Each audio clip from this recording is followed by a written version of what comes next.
Bonjour à tous. Le 17 mars 2020, l'UNESCO se fige. Pour contrer la pandémie de Covid-19, le confinement est décrété en France comme dans d'autres pays.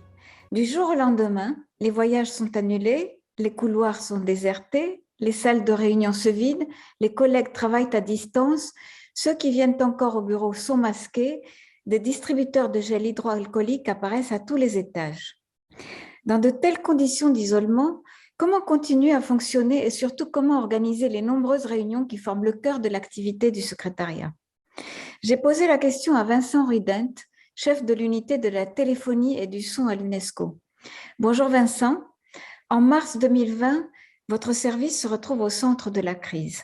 Son rôle dans l'accomplissement du mandat de l'UNESCO est plus central que jamais. C'est de vous, de vos collègues, des équipements dont vous assurez le bon fonctionnement, des outils que vous déployez, que dépend désormais la bonne exécution du programme.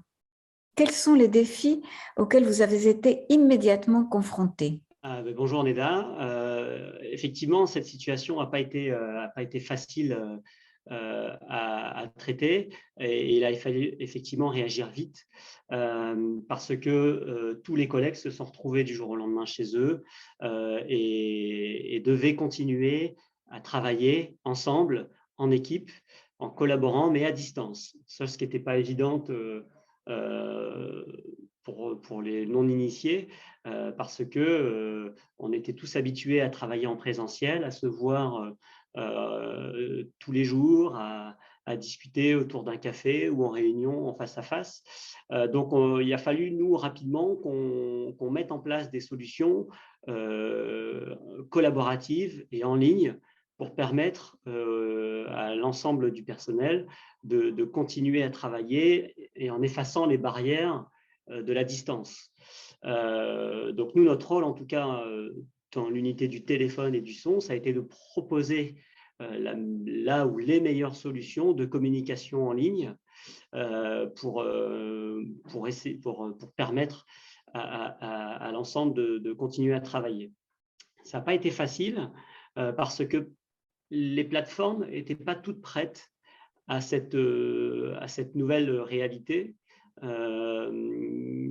tant sur les infrastructures qu'ils disposaient que sur les fonctionnalités de leurs solutions, qui, on l'a vu au fur et à mesure de l'avancement de la pandémie, des nouvelles fonctionnalités sont arrivées. Donc, il a fallu dans un premier temps, que nous, on comprenne ce qui se passe réellement, parce que c'était aussi pas évident, et qu'on accepte cette nouvelle réalité et qu'on recherche les solutions qui existaient sur le marché pour permettre la tenue de réunions en ligne et le travail collaboratif. Un des rôles clés de notre unité, c'est de proposer de l'interprétation dans les réunions. Donc, jusqu'avant la pandémie, on faisait des réunions au siège avec de l'interprétation en simultané et les interprètes étaient dans les cabines d'interprétation et nous, grâce aux moyens techniques, on était en capacité de mettre à disposition l'interprétation. Et maintenant, avec les besoins du virtuel, il a fallu trouver des solutions, des plateformes qui étaient capables de proposer l'interprétation simultanée en ligne. Et ce n'était pas évident. Donc, au début, on est parti vers des solutions plutôt métiers qu'on a essayé de mettre en application, en œuvre, mais on s'est vite confronté à des problématiques techniques, de problèmes de qualité, de problèmes de réactivité, des problèmes de fonctionnalité. Et petit à petit, on est allé vers la solution que propose Zoom, qui est très bénéfique et qui est très pratique à utiliser. Zoom a l'avantage d'être un outil que tout le monde connaissait et connaît maintenant. Et donc, c'était facile, en tout cas, c'était plus facile d'accompagner les utilisateurs dans l'utilisation de cette plateforme. Donc, ça a été une difficulté aussi pour nous et pour les techniciens de s'adapter à cette nouvelle situation parce que ça élargissait encore plus notre champ de compétences et notre champ de connaissances, et ça complexifie aussi beaucoup le travail, parce que pour permettre la tenue d'une réunion en ligne ou hybride avec interprétation simultanée, on continue à utiliser les systèmes des salles de conférence, mais on a dû les faire évoluer justement pour avoir cette interconnexion avec les plateformes en ligne. Donc, ce qui fait que quand un technicien, maintenant, il met en service une salle pour faire une réunion en ligne ou hybride, il doit à la fois mettre en service le système de la salle, mais il doit aussi penser à l'interconnexion avec la plateforme en ligne et l'interaction entre la salle et la plateforme. Donc, c'est vraiment pas évident pour eux de penser à tout. Donc, on a essayé de se faire des petits mémos, des checklists pour ne rien oublier, mais ça reste quelque chose qui n'est pas évident parce que leurs compétences, leur champ de tâches a vraiment considérablement augmenté. Et j'ai compris que malgré ça, votre production, votre capacité d'organiser des réunions a pratiquement doublé entre la période précédant la pandémie et l'année 2021. Oui, oui, tout à fait. En fait, c'est assez… quelque part, ça c'est évident, parce que là où avant, on faisait des réunions en présentiel au siège, maintenant, on est en capacité de faire des réunions avec interprétation pour n'importe qui dans le monde. Et donc, on touche aussi les bureaux hors siège qui ont besoin de réunions avec interprétation. Et puis, on gomme des barrières d'accès à des salles physiques. Et puis, c'est quand même plus simple de faire un clic et de réserver une réunion en ligne. Alors, c'est plus simple pour l'utilisateur, ce n'est pas plus simple pour nous. C'est aussi une difficulté qu'on a, c'est que l'accès à la réunion est devenu tellement simple que les organisateurs ont pu avoir tendance et ont encore un peu tendance à réserver leur réunion au dernier moment. Mais effectivement, en 2019, on avait réalisé 575 réunions. Et pour nous, c'était déjà une belle année. Quand on dit 575 réunions, on ne parle pas de jours de réunion, mais on parle vraiment d'événements. Donc, ça peut être une réunion qui dure une demi-journée ou une réunion qui dure une semaine ou 2 semaines. Et donc, 575 en 2019. Et en 2021, on en a réalisé 868. Donc, ça fait une augmentation de 50%. Et effectivement, on est content de les avoir faites. Ça a été compliqué en fin d'année dernière. On a eu une fin d'année assez importante. Donc, maintenant, à nous de réussir de stabiliser un mode de fonctionnement pour assurer cette capacité de production. On a réussi à le faire en faisant un effort supplémentaire. Maintenant, il faut qu'on arrive à stabiliser le fonctionnement de l'unité pour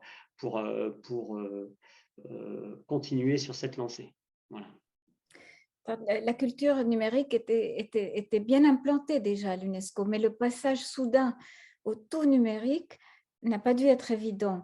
Pour beaucoup, le saut technologique a dû être considérable. Avez-vous rencontré des difficultés particulières? Vous êtes-vous heurté, par exemple, à des résistances? C'est des résistances, pas forcément des résistances, des difficultés, effectivement, ça a pu arriver, c'est arrivé.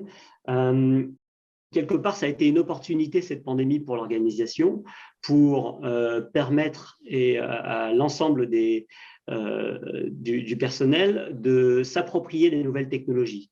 Effectivement, il y a des personnes qui sont toujours à la pointe ou qui aiment bien justement s'approprier les nouvelles technologies, mais il y en a qui sont plus en retrait et qui peuvent avoir des difficultés à s'approprier les outils.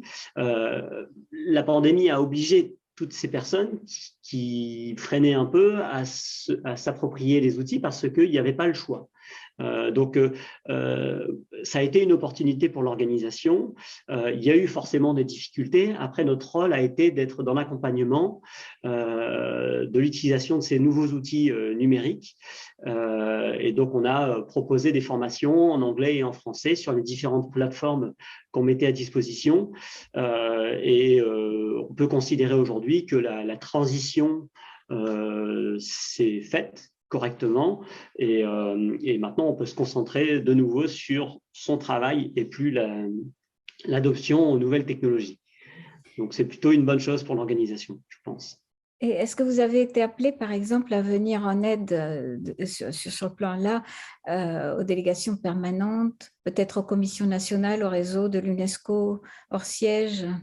Alors, le bureau hors siège, oui, évidemment, vu qu'il n'y avait plus de barrières, hein, tout était virtualisé, on avait des questions qui venaient à la fois des personnes du siège ou de personnes qui étaient présentes, qui sont présentes dans les bureaux hors siège, même encore aujourd'hui, hein, ça nous arrive régulièrement. Ça a permis de resserrer les liens, en tout cas pour ma part, avec les bureaux hors siège, justement pour être plus en contact et proposer des solutions et être à leur écoute. Et au secrétariat, est-ce que vous avez observé une évolution des pratiques? Par exemple, ne serait-ce que pour l'organisation d'une conférence internationale, est-ce que ça a évolué? Est-ce qu'il y a eu des innovations? Est-ce que les gens se sont adaptés différemment? L'innovation a été la virtualisation ou l'hybridation, si on peut dire. C'est-à-dire que là où avant, encore une fois, on faisait des réunions en présentiel, maintenant on peut avoir des réunions qui se passent n'importe où dans le monde et réaliser l'interprétation au sein du siège, au sein des salles de conférence et renvoyer l'interprétation à la fois en ligne et à la fois dans l'espace qui sert à la réunion en présentiel. Donc, c'est plutôt la révolution, elle est dans l'interactivité entre les différents pôles ou entre le siège et différents lieux dans le monde. Le secrétariat s'est adapté comme tout le monde et dorénavant, il n'y a plus de barrière particulière pour réaliser des réunions en ligne ou hybrides. Après, c'est un choix de l'organisateur de faire sa réunion en présentiel ou virtuellement. Et puisque vous parlez de révolution, comment voyez-vous l'avenir? Est-ce que vous vous préparez à recevoir la prochaine vague de digitalisation, l'arrivée de technologies comme l'intelligence artificielle, la réalité augmentée, les hologrammes, les réseaux? Est-ce qu'il y a de nouveaux outils ou de nouveaux modes de travail que vous avez en réserve? Alors, on aimerait bien. Après, notre rôle est vraiment avec l'équipe qu'on a, on n'est pas une grande équipe. TSU, ça représente 6 techniciens audiovisuels pour exploiter l'ensemble des systèmes, même si on fait appel à des ressources en externe pour nous aider au quotidien. On n'est pas une grosse équipe sur la partie audiovisuelle et sur la partie communication téléphonique, on n'est que 2. Donc, ce n'est pas évident de faire de la veille technologique quand on a une unité et plus de 800 réunions à réaliser et à exploiter à l'année.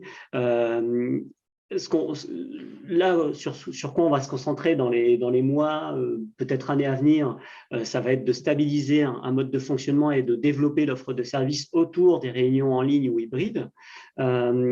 C'est parce que c'est compliqué aujourd'hui de faire un pari sur l'avenir et même si on sait que l'intelligence artificielle, les hologrammes c'est des outils qui vont se développer dans le temps, on n'a pas la capacité et la possibilité aujourd'hui de faire de cette veille technologique et d'être en avance de phase par rapport au monde pour être proactif et proposer des choses. Donc, on est plutôt, nous, dans un mode de fonctionnement où on essaie de stabiliser un fonctionnement et on reste en veille, en tout cas de ce qui se passe sur le marché, mais de manière un peu éloignée, et on sera en capacité, en tout cas on aura les compétences techniques pour faire le pas, mais au moment où les choses se seront stabilisées. Donc, pour le moment, on stabilise et on développe l'offre de services autour des réunions et conférences en ligne. Vera Laccueil, vous représentez Sainte-Lucie à l'UNESCO depuis 1996. Peu de diplomates ont accumulé autant d'expérience et peu ont autant vu d'événements, participé à des conférences, siégé dans des commissions, analysé des rapports, débattu et négocié des résolutions. Vous avez connu l'UNESCO bien avant la crise sanitaire. C'était une ruche, on croisait des visages connus partout dans les couloirs, les salles de conférence étaient pleines, la cafétéria débordait à l'heure du déjeuner et tout le monde se retrouvait au café. L'irruption de la crise sanitaire en 2020 a mis la vie internationale à l'arrêt. Depuis, l'activité a repris progressivement, mais autrement, avec une accélération technologique qui nous a fait faire un bond de plusieurs années en quelques mois. Les gens travaillent désormais à distance et les réunions sont surtout virtuelles. Comment avez-vous vécu ce changement? Au début, on était un peu tous perdus. Et on a commencé par ne rien faire et attendre pour voir si les choses allaient s'arrêter rapidement et la situation s'améliorer, mais on a compris que ça n'allait pas être le cas. Donc, on a dû réagir parce qu'on ne pouvait pas laisser l'organisation sans gouvernance.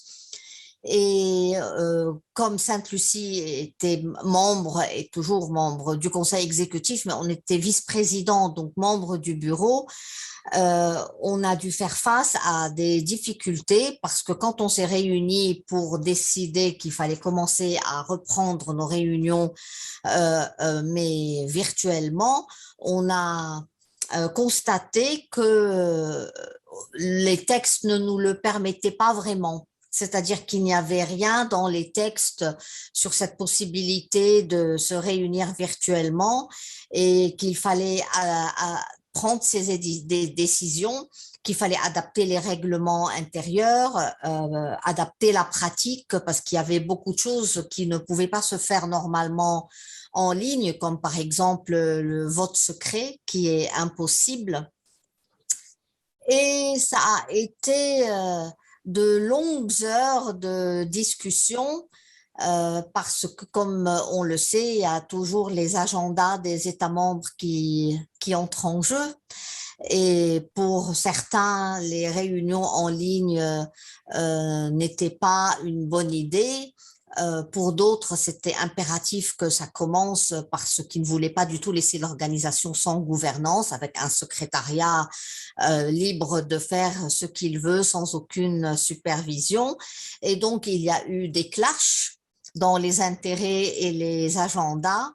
Et tout était devenu bon pour empêcher la reprise des réunions du conseil exécutif. Ça pouvait être les textes qui ne le permettaient pas et donc il fallait qu'on prenne la décision, mais pour prendre la décision, il fallait qu'on se réunisse, mais on ne pouvait pas se réunir parce que les textes, enfin, on tournait en rond au début. C'était assez surréaliste et il a fallu un forcing de pas mal d'États membres pour finalement forcer les choses et pousser à la tenue d'une réunion extraordinaire du Conseil exécutif pour justement adapter le règlement intérieur pour des réunions virtuelles. Et puis les difficultés ont continué et continué parce que de réunion en réunion, il y avait des difficultés qui s'accumulaient.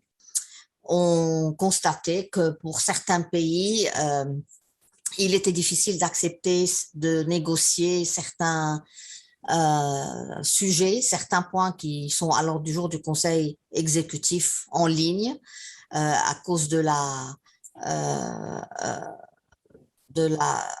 comment dire, du côté très délicat de ces sujets. Puis on a eu des arguments que les réunions en ligne n'étaient pas safe, n'étaient pas assez confidentielles. On a eu des problèmes techniques des pays qui étaient déconnectés parce que les pays n'ont pas tous le même niveau de connexion Internet.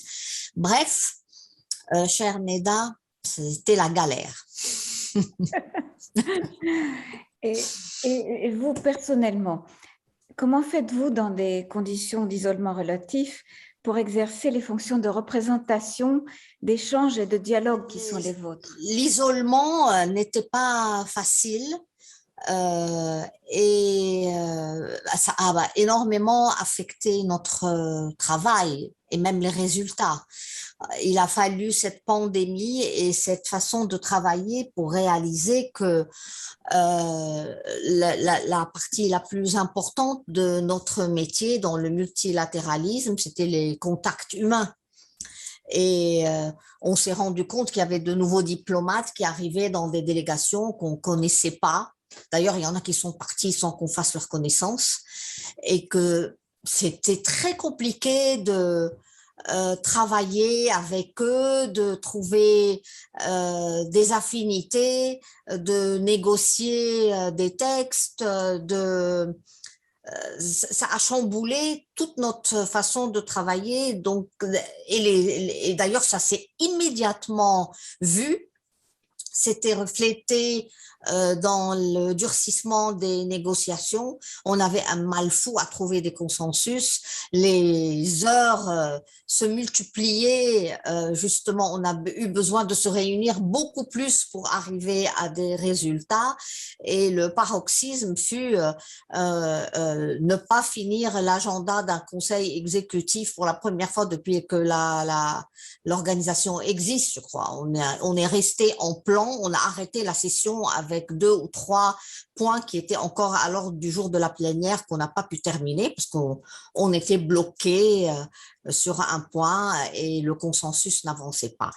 Non, c'était compliqué et on a réalisé que c'est pas fait pour les métiers de diplomate, hein, le travail online.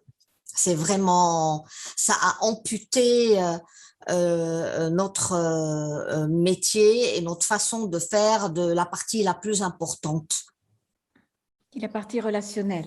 Ah oui, oui, oui. Dans le multilatéralisme, le networking est absolument crucial. Et en ligne sur Zoom, franchement, c'est pas du tout ça. Avant, quand on était dans une même salle et qu'on bloquait sur un projet de décision, les collègues, sur des bouts de papier, ils proposaient des rédactions alternatives, des propositions de consensus, des petits groupes sortaient de la salle ou bien allaient se voir les uns les autres rapidement pour négocier, pour essayer de convaincre, pour proposer autre chose et on arrivait toujours à des solutions. Alors en ligne, on essayait de faire ça par WhatsApp, mais c'était trop lent. C'était pas efficace et puis surtout c'est très difficile avec des diplomates qu'on ne connaît pas parce qu'il y a eu un roulement énorme et on connaissait pas ces personnes. Non, c'était compliqué, très compliqué. C'est sans doute pour cette raison que la conférence générale a eu un afflux inhabituel de participants, en tout cas qui n'étaient pas escomptés dans les conditions sanitaires actuelles. Mais comment s'est-elle déroulée pour vous, par exemple? Est-ce qu'il y a eu une amélioration? Est-ce que vous aviez des réunions en mode hybride?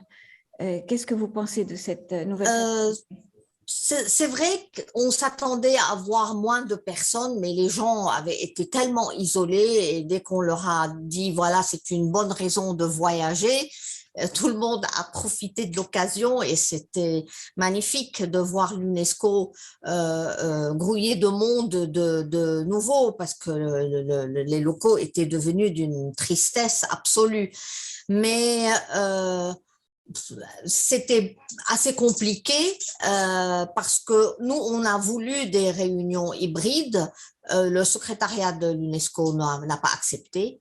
Ils ont dit qu'ils n'étaient pas prêts du point de vue technologique. Ça n'a pas eu lieu. Il y a eu des réunions en présentiel. Malheureusement, il y a des personnes qui n'ont pas pu venir. Il y a des pays qui ont envoyé des personnes de pays voisins, mais qui ne sont pas des connaisseurs de l'UNESCO. Et la conférence générale était un peu brouillon, pas super bien organisée, mais parce qu'elle a été organisée à la dernière minute, en fait. Parce qu'on attendait pratiquement jusqu'à la dernière minute, on ne savait toujours pas si cette réunion allait être hybride, online ou bien en présentiel. Mais il faut regarder les choses positivement et au moins elle a eu le mérite d'exister. et d'avoir lieu, d'avoir lieu. Et on a pu voir les collègues et on a pu adopter des instruments importants, on a pu adopter un nouveau programme et budget, une nouvelle stratégie pour l'organisation. Donc, tout ça, c'est quand même très positif. À part les réunions des organes directeurs, vous avez certainement observé une multiplication exponentielle des réunions et des conférences en ligne de toute nature et dans tous les secteurs. Est-ce que vous avez observé à cette occasion un changement dans les habitudes et les pratiques de travail, à votre niveau par exemple? Écoutez, oui, c'est premièrement parce qu'on pouvait se réunir en ligne, le nombre de réunions a explosé.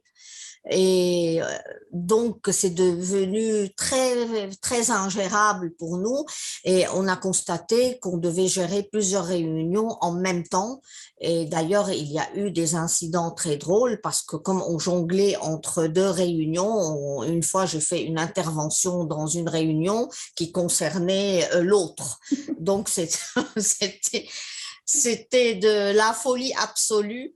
Mais ce qui est bien dans ces réunions en ligne, parce que tout n'est pas négatif, c'est que ça a permis quand même à beaucoup de collègues dans des pays qui ne sont pas représentés à Paris, ici au siège, de participer à ces réunions, alors que ce n'était pas le cas avant. Donc ça, c'était très positif et ça a rendu nos réunions plus inclusives et cela nous mène à penser que pour le futur, il faut vraiment encourager les réunions hybrides, c'est-à-dire avoir du présentiel et utiliser toute cette formidable technologie pour permettre à ceux qui ne peuvent pas être avec nous de participer quand même avec nous aux réunions. Ça m'amène à ma prochaine question. Est-ce que les petits États, vous représentez un petit État insulaire, est-ce que les petits États qui sont plus éloignés des centres de décision et disposent moins de moyens parviennent à tirer avantage de ces nouvelles modalités de réunion et de collaboration pour mieux se projeter sur la scène internationale? C'est en pensant à eux que j'ai dit qu'on avait des collègues qui ont pu participer alors qu'ils n'arrivaient pas à le faire avant.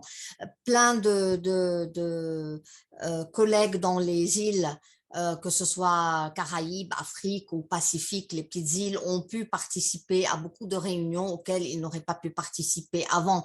Mais est-ce que cela leur a permis de se projeter à l'échelle internationale? Je ne peux pas vraiment le dire à ce niveau-là. Je n'ai pas perçu cela vraiment pour le moment. Une fois que cette crise sanitaire sera surmontée, que nous pourrons de nouveau voyager librement, pensez-vous que les choses reprendront comme avant et est-ce même souhaitable? Comme avant, exactement, je ne pense pas, mais comme maintenant, non plus. Donc, moi, je ne pense pas qu'on puisse remplacer toutes les réunions physiques par des réunions en ligne, virtuelles, mais je pense que certaines n'ont pas besoin d'être en présentiel et que les réunions virtuelles peuvent nous faire économiser beaucoup d'argent et améliorer notre fonctionnement, mais je crois que ça ne s'applique pas à toutes les réunions. Et je pense d'ailleurs pas seulement aux diplomates, mais aux fonctionnaires internationaux. Je ne suis pas pour qu'on demande d'une façon continue dans le futur au staff de travailler, de télétravailler. Moi, je pense qu'il n'y a pas... je pense que le contact humain est une nécessité absolue. Donc, il va falloir trouver le bon équilibre dans tout ça et ne pas verser dans la technologie à fond, parce que sortir de chez soi pour aller retrouver des collègues au travail, je crois que c'est absolument nécessaire pour le psychique et le bien-être dans le travail. Il y a là beaucoup de matière à réflexion. C'est certain. C'est pour ça que je parle d'un équilibre et de bien penser ça pour le futur et de ne pas se jeter dans des solutions de facilité qui peuvent finalement se retourner contre nous. Parce qu'on a vu que pendant ces périodes, il y a du staff qui a souffert énormément du télétravail et c'est dans le privé partout, ce n'est pas que dans les organisations internationales. Tous les travailleurs, il y en a qui ont trouvé ça formidable, il y en a qui ont beaucoup souffert de cela. Je suis aussi enseignante et j'ai vu la souffrance des étudiants aussi isolés suivant les cours chez eux, sans pouvoir profiter de cette ambiance d'une université, d'un campus, de voir les autres étudiants. Ce n'est pas que du beau, ça. Hein, ce n'est pas que du fonctionnel, que du pratique, c'est aussi beaucoup de souffrance pour beaucoup de gens. Oui, mais pourtant, nous voyons arriver sur nous une nouvelle vague, une nouvelle révolution digitale qui se Tout à fait. prépare avec l'utilisation de l'intelligence artificielle pour l'analyse des problèmes, l'aide à la décision, les réseaux collaboratifs, la réalité augmentée qui projettera demain votre avatar dans une enceinte de négociation virtuelle. Comment se préparer à tout ça? Je ne sais pas, est-ce qu'on peut se préparer à tout ça? Je crois qu'on va prendre ça en pleine figure parce que c'est tellement exponentiel ce changement et c'est tellement difficile d'imaginer comment ça va se passer. Moi, je pense que il ne faut pas rejeter tout ce qui arrive. Il y a du bon dans dans cette nouvelle technologie et tous ces changements. Il ne faut pas en avoir peur et surtout, il ne faut pas faire la gaffe de tout rejeter. J'insiste sur l'intelligence de vraiment bien équilibrer et de bien voir la part de l'humain dans tout cela, d'où l'importance de l'éthique et du travail de l'éthique de l'intelligence artificielle et de continuer à réfléchir sur la place de l'humain dans tout et surtout de se préparer d'une façon plus sérieuse à cette révolution technologique. Moi, je considère qu'on ne se prépare pas du tout sérieusement parce que la préparation commence à l'école et à l'université. Et je regarde autour de moi, même dans les pays les plus développés, les pays comme la France, l'école et l'université, en grande partie, sont encore sous le format de l'école de l'ère industrielle et ne se sont absolument pas adaptés à ce qui vient et au changement significatif qu'il va y avoir pour tous les jobs et toutes les fonctions et toutes les matières dans le futur. John Crowley, vous n'êtes pas une figure inconnue du Club Mémoire et Avenir, où nous avons eu à plusieurs reprises le plaisir d'écouter vos brillantes analyses et interventions. À l'UNESCO, vous avez pendant longtemps piloté le programme intergouvernemental sur la gestion des transformations sociales, le grand programme MOST, qui mobilise les sciences sociales et humaines ainsi que la coopération scientifique internationale pour comprendre et accompagner les dynamiques de transformation des sociétés contemporaines. En juin 2021, vous avez mis fin à votre carrière de fonctionnaire international pour vous lancer dans une activité de conseil sur la transition écologique. Mais avant votre départ de l'UNESCO, vous avez traversé cette période très particulière où la COVID-19 a contraint la communauté internationale à passer au tout numérique. Cette crise est survenue dans un contexte de fragilisation de l'ordre international d'après-guerre qui a dominé la seconde moitié du XXe siècle. Dès avant 2019 déjà, il était question du déclin du multilatéralisme et de désorganisation de la coopération internationale. Diriez-vous, comme certains, que cette pandémie a marqué un seuil, un point pivot entre le XXe et le XXIe siècle? C'est une question très large. Il me semble que, comme toujours, il faut raisonner au futur antérieur, c'est-à-dire se demander ce qu'auront dit dans 50 ans les historiens qui reviendront dans cette période, sur cette période, et c'est un exercice notoirement périlleux quand on essaye de deviner le sens qu'auront les événements d'aujourd'hui pour les analystes de demain. Comme le dit Hegel dans la préface de la phénoménologie de l'esprit, la chouette de Minerve prend son envol à la tombée de la nuit, par quoi Hegel entendait l'idée finalement assez banale, selon laquelle ce n'est pas en plein milieu des événements qu'en général on en perçoit l'intelligibilité. Néanmoins, je crois qu'on peut deviner quelques traits et du point de vue de l'organisation générale des sociétés, je pense effectivement que cette pandémie apparaîtra comme un élément clé d'une rupture. Et d'ailleurs, la rupture la plus importante, et ça nous ramène à des sujets sur lesquels on va revenir dans une perspective beaucoup plus UNESCO dans un instant, c'est, je pense, l'organisation du travail.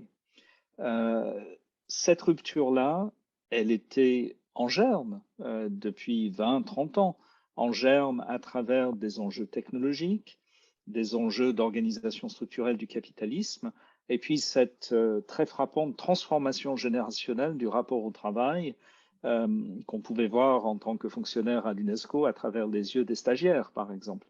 Les jeunes, par quoi j'entends dans ce contexte les gens qui ont une vingtaine d'années, peut-être jusqu'à 35 ans, moins d'ailleurs à cause de leur âge qu'à cause des circonstances de leur socialisation, d'un effet générationnel, envisagent le travail et notamment le salariat et l'organisation matérielle du travail d'une manière qui est profondément différente des perceptions et des attitudes de ceux qui sont aujourd'hui retraités ou qui arrivent à la fin d'une carrière définie par ce qu'on appelle en sociologie le Fordisme, c'est-à-dire une certaine manière d'imaginer la division technique du travail à partir de la tâche, de la hiérarchie, d'une structuration en process orientée vers une fin qui correspond à l'objectif collectif d'une institution. Il y a sans doute aussi quelques autres ruptures qui sont moins la conséquence directe de la pandémie que des ruptures dont la pandémie a donné l'occasion du surgissement. Et de ce point de vue-là, les systèmes politiques ont également connu des transformations extrêmement intéressantes. Ça n'est pas complètement une coïncidence, sans doute, qu'un certain nombre de leaders politiques dans différents pays aient fait émerger des formes politiques qu'on appelle parfois populistes, à la faveur d'une pandémie qui a mis en scène, entre autres facteurs, cette grande querelle entre la rationalité et l'irrationalité, finalement, comme facteur structurant du système politique. Ce n'est pas que ça n'ait pas existé au XXe siècle. L'ancrage du fascisme dans l'irrationalisme, par exemple, a été étudié par beaucoup d'historiens. Mais c'était un curieux retour de choses que nous pensions oublier. Et cette irruption de l'irrationalisme en politique, qui n'était pas entièrement nouvelle, a été accélérée, mise en scène et d'une certaine façon éclairée au sens de l'anglais highlighted, surlignée au stabilo, comme on dirait, par la pandémie.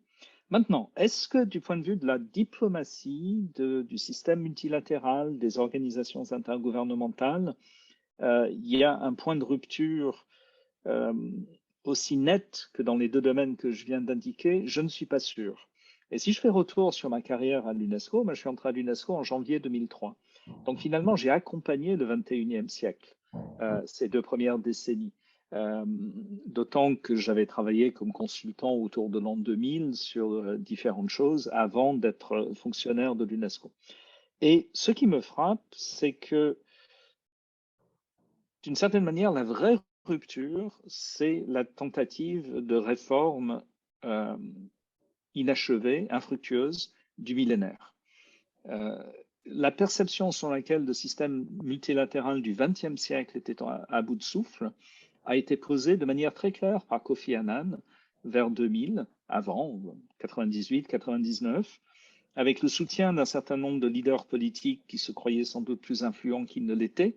Je pense à Blair ou à Clinton ou à Schroeder, dans cette période d'émergence d'une nouvelle manière de penser le progressisme et le libéralisme international. Et cette réforme, nous l'avons tous vécu, ceux d'entre nous qui avons travaillé à l'UNESCO dans cette période, à la première décennie du XXIe siècle, ont tous constaté l'impossibilité de faire aboutir cette réforme, qui était une réforme de valeurs fondatrices, avec notamment le souci de trouver un équilibre différent entre les droits de l'homme et la souveraineté, qui était au cœur du débat à l'époque. C'était une volonté de renouvellement idéologique pour faire apparaître le système multilatéral comme marchant la main dans la main avec le capitalisme éclairé pour créer la prospérité à travers la mondialisation et la technologie. Ça aussi, ça s'est brisé symboliquement sans doute le 11 septembre 2001, mais de manière plus structurelle par toute une série d'événements de cette période. Et puis, une transformation de la manière de fonctionner de la diplomatie internationale, avec l'idée selon laquelle la diplomatie ne devait plus être l'affaire des États seulement, mais s'ouvrir à quelque chose comme la notion d'une société civile internationale. Si on regarde avec le recul, rien de tout cela n'a marché. Et par rapport à cette rupture qui, curieusement, est une continuité, c'est-à-dire la rupture, c'est la rupture de la volonté réformatrice face à la réalité des circonstances, des événements et des structures.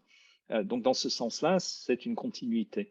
Mais c'est une rupture dans l'ambition de remettre les Nations Unies dans leur siècle.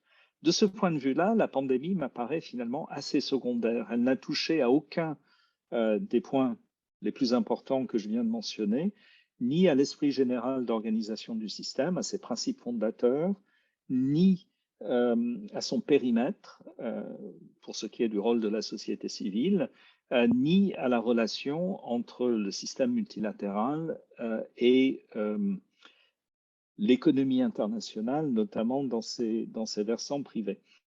Donc, il y a évidemment eu des transformations très intéressantes dans les méthodes de travail et l'impact de la pandémie sur les méthodes a révélé un certain nombre de choses qui étaient préexistantes, mais peut-être pas suffisamment reconnues.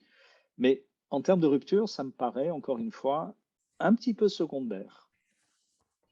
Dans l'interview précédente, Madame Lacueille a souligné que la perte de l'interaction en face à face peut poser problème et les échanges informels potentiellement décisifs en marge des négociations deviennent difficiles à recréer dans un format numérique, d'où une crispation des relations internationales. Pensez-vous néanmoins que dans une perspective de retour à la normale, cette activité virtuelle, au-delà de toutes les transformations profondes que vous avez esquissées, et sans se substituer aux interactions personnelles, peut être un nouveau vecteur et un moyen puissant de renforcer les relations multilatérales, un outil de transparence accrue et un vecteur de coopération étendue avec des partenaires diversifiés, comme vous l'avez souligné tout à l'heure. En principe, oui, incontestablement.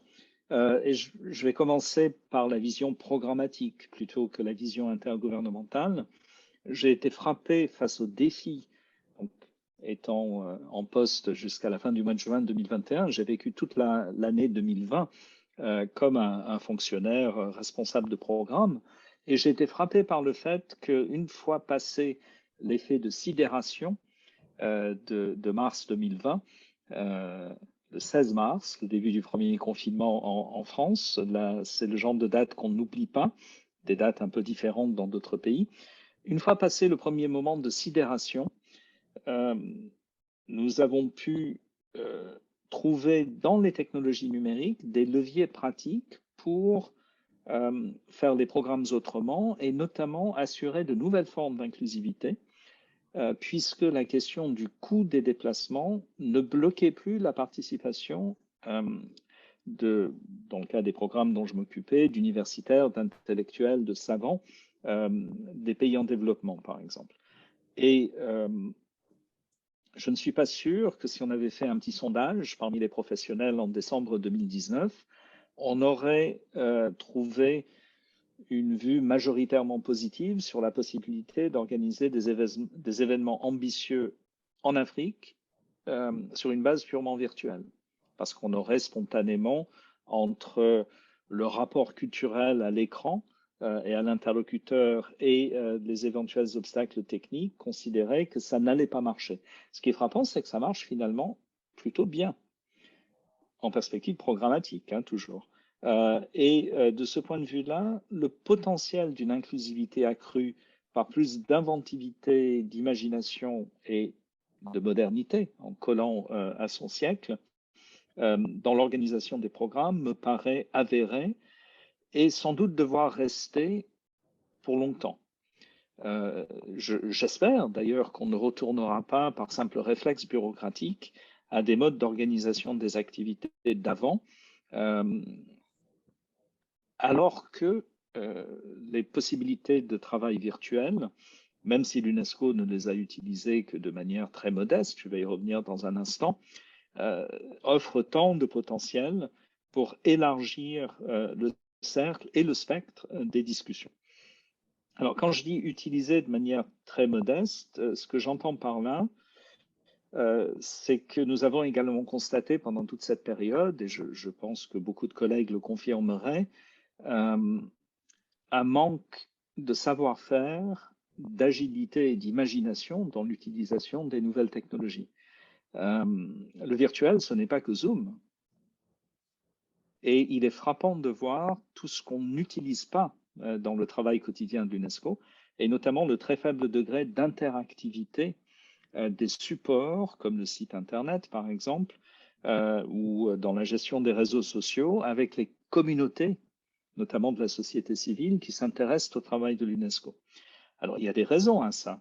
Il suffit de lire les commentaires dans les posts institutionnels sur les réseaux sociaux pour voir quel type de réponses sont principalement attirées par ces posts et quel est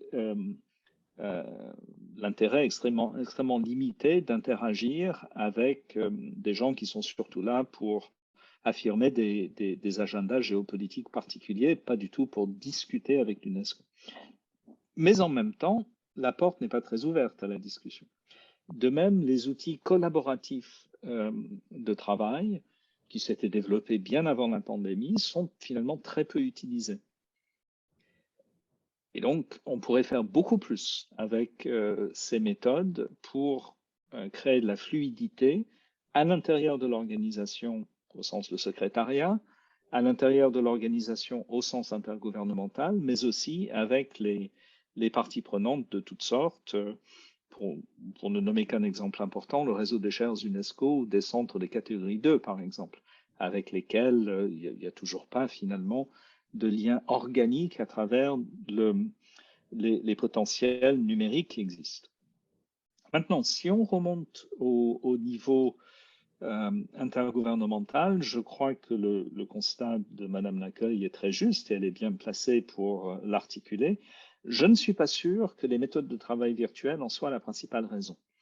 Mon analyse, et là c'est finalement la science politique qui parle autant que l'ancien fonctionnaire de l'UNESCO, ma discipline d'origine, il me semble que l'échec de la transformation du système autour de 2000, échec qui n'a sans doute pu être envisagé comme un échec définitif que 10 ans après, a eu pour ressort et pour conséquence à la fois la réaffirmation du rôle prédominant des grands États dans la gestion des relations internationales et une certaine marginalisation des petits États. Et je pense que ce n'est pas un hasard que les méthodes de travail virtuelles, en favorisant davantage le rôle des capitales par rapport au rôle des ambassadeurs dans la salle, privilégient les États qui ont la structuration diplomatique la plus formelle par rapport aux États dont l'activité diplomatique est très liée à des personnes sur place. Mais ça, c'était déjà vrai avant la pandémie. C'était très net pour qui observait le fonctionnement des organes directeurs de l'UNESCO. La période pendant laquelle l'influence intuitive personnée d'ambassadeurs bien introduits, très familiers des procédures, porteurs d'une parole distinctive et dotés d'une ancienneté, a commencé à décliner, je crois, est antérieure à 2020 et probablement, on peut le faire remonter, si on fait l'analyse de tout cela, à partir de 2010, à partir de du changement de directeur général à la fin de l'année 2009. Pas à cause de ce changement, mais dans le contexte de ce changement. Et de ce point de vue-là, les grands États ont tout intérêt à essayer de préserver cette reformalisation des relations, cette capitalisation de l'action diplomatique. Et quels que soient les changements de méthode de travail, probablement vont essayer d'en préserver l'acquis. Et j'ajouterai un dernier point, peut-être qu'on aura l'occasion d'y revenir, juste pour montrer que la pandémie était plus une révélatrice qu'un facteur de changement en elle-même, à mes yeux, c'est que la réflexion sur la gouvernance de l'UNESCO est antérieure. C'est en 2017 que le commissaire aux comptes, donc la Cour des comptes à l'époque française, dans son rôle de commissaire aux comptes pour l'UNESCO, avait produit un grand audit de la gouvernance intergouvernementale de l'UNESCO, avec un constat finalement très négatif sur le foisonnement, l'inefficacité, la duplication, l'absence de lisibilité des mécanismes intergouvernementaux à l'UNESCO, et des préconisations assez radicales qui n'avaient pour l'instant, pour l'essentiel, pas été suivies d'effet parce que se heurtant à un certain bon sens des États membres. Je me souviens d'ailleurs que l'une des préconisations était la généralisation des réunions virtuelles pour remplacer les réunions physiques au nom d'un principe d'efficacité temps-argent. Et ça avait été fermement rejeté à l'époque. La pandémie l'a imposé d'une manière que le commissaire aux comptes ne pouvait pas. Et le conseil exécutif a dû s'en accommoder avec beaucoup de réticence, comme on le sait. Mais le problème était posé, clairement posé, bien avant la pandémie. On fait un usage très pauvre des outils numériques, pas seulement à l'UNESCO, mais partout. Et l'un des paradoxes, c'est qu'il y ait tout ce potentiel d'exploitation du numérique dont on est coupé pour des raisons de manque de savoir-faire, notamment générationnel, d'englument dans des procédures très traditionnalistes. On a vu pendant la pandémie l'exigence de la circulation du papier. Je ne sais pas si on y viendra formellement, mais c'était assez fascinant de voir le cabinet exiger que les dossiers continuent à circuler en papier en pleine pandémie, au lieu de chercher comment tirer parti des systèmes de validation, signature électronique, etc., pour éviter le papier, non pas juste pour la pandémie, mais pour toujours. Comme vous l'avez dit, donc les praticiens de la coopération internationale devront continuer à faire preuve de créativité dans l'identification et l'usage des outils numériques, qu'il s'agisse de Zoom ou peut-être demain de réalité augmentée. Mais seriez-vous, par exemple, partisan du maintien de formats hybrides qui permettront quand même de s'engager les uns avec les autres en ligne et en personne? Absolument. Pour moi, l'un des enseignements les plus forts de cette période, aussi bien d'ailleurs à l'UNESCO que dans mes nouvelles activités depuis que j'ai quitté l'UNESCO, c'est la valeur irremplaçable de la coprésence, la véritable coprésence. Des personnes dans une salle qui travaillent ensemble et qui ont une certaine flexibilité d'agenda, un certain temps, une certaine élasticité pour faire émerger des choses nouvelles de leur interaction. Mais en le disant comme ça, on voit aussi à quel point beaucoup de notre coprésence traditionnelle était liée non pas à l'utilité de cette coprésence, mais à des simples habitudes de travail. Et ça, on le voit pas seulement à l'UNESCO, mais partout. Les gens se sont rendus compte, ce qu'ils savaient déjà d'une certaine façon, qu'une très grande partie de leurs réunions ne servait à rien, mais qu'en même temps, on ne peut pas travailler sans être en relation directe et même charnelle presque.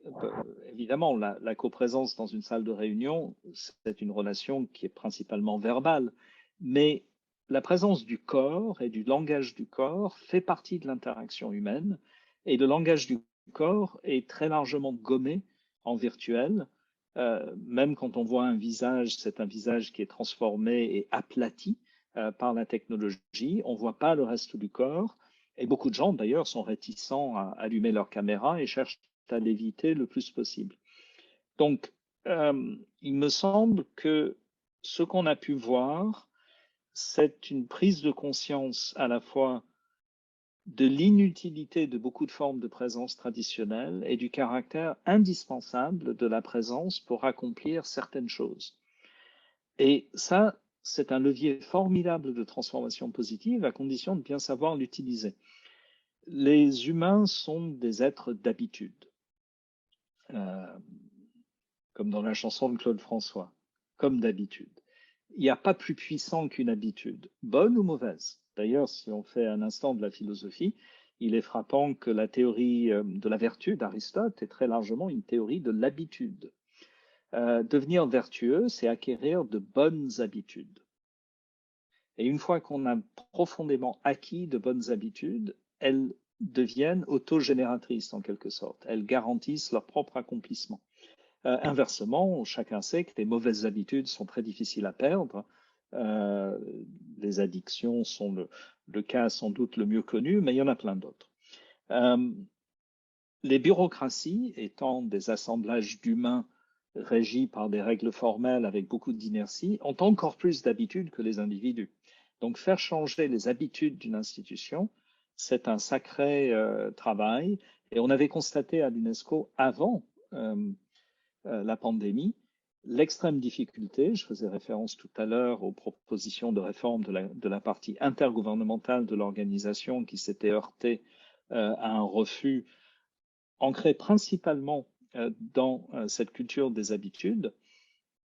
Donc pendant toute cette période, on avait cherché à évoluer sans vraiment pouvoir le faire parce qu'il n'y avait pas un levier assez puissant pour casser l'habitude. Et de ce point de vue-là, la pandémie offre une occasion formidable parce qu'elle a cassé les habitudes. Il n'est plus évident de faire comme ça, comme ça, comme ça. On peut dès lors ouvrir l'espace où on se pose la question, et si on faisait autrement?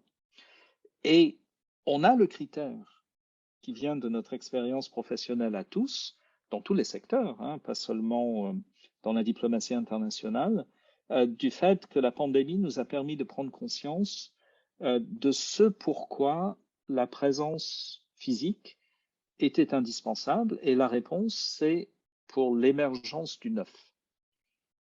En revanche, pour la gestion de la mécanique habituelle, on n'a pas forcément besoin de perdre du temps dans la même pièce. On a d'autres moyens de travailler qui sont tout aussi efficaces.